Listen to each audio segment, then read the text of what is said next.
Okay, I titled this assignment, I called it "Now I Have All the Power," because when I teach this, it's the students now have the power in their hands to put the grades to everybody. So this class that I use this in is in BCM 247, which is Business Communication.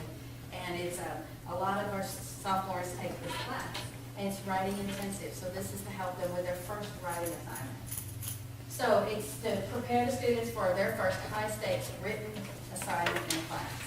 So before I do this assignment, we've already covered the chapter material. They've already written multiple times.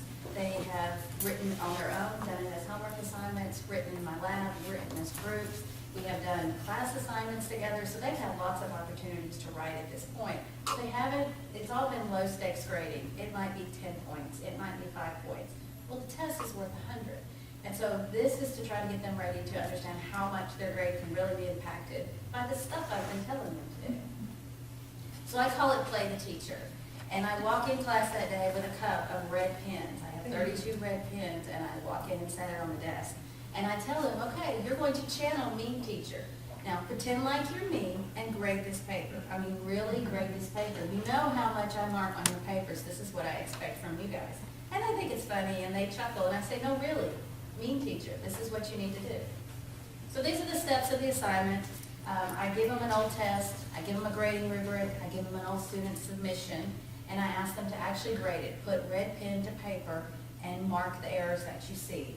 I ask them to fill out the rubric, and then we go over it in class together and compare what they think versus what I would actually think if I graded the assignment.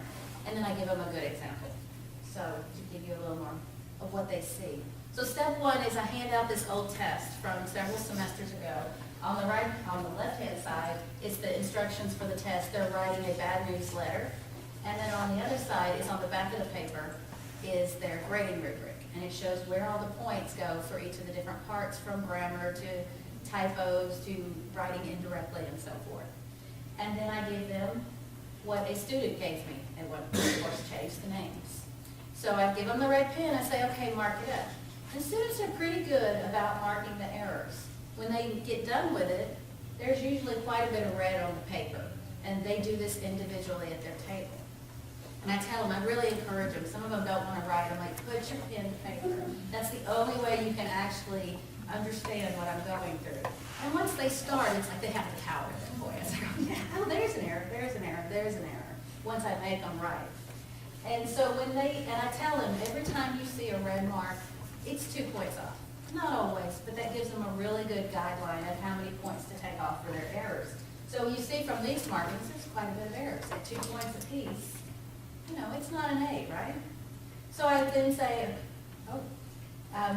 now turn it over, do the grading rubric, and put the points on the paper. And this is where they get scared, because they come up with an 89, or a 92, or a 96. And I walk around the classroom, I look at the range, and it ranges from 98 to sometimes 42. I mean, it's like this. But most of them mark around the 80, in the 80 range. I put those up on the board, and I put the test back up on my elbow, and I go through and grade and talk about it sentence by sentence on what the grade should be. And as I start filling out the rubric, and I start telling them, well, I took off points for this, and I took off this because you were not reader focused, and I took off points because you gave the bad news twice. And I explain it to them, and it gets down to the bottom, and it's about a 70 paper. It is definitely a low C paper, and they're amazed. And to me, I think it helps them really understand that they need to pay attention to how I've marked things. So it provides a really good review before the exam, because it tells them how I'm going to mark off.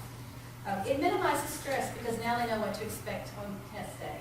And it also allows them the opportunity to look at the paper from a different perspective, a different audience. In this case, it's me, and what do I want in the paper? And it helps them out on the test. So it works because peer review doesn't. I mean, it's great. I like to use peer review, but it doesn't help the students quite as much. They're eager to mark the errors, but they don't understand the point system from it. This helps them understand that, and it's also really good because I can use this in different formats. I've used it for good letters, I've used it for bad letters, I've used it for a writing research paper, and so it can be adapted to different assignments.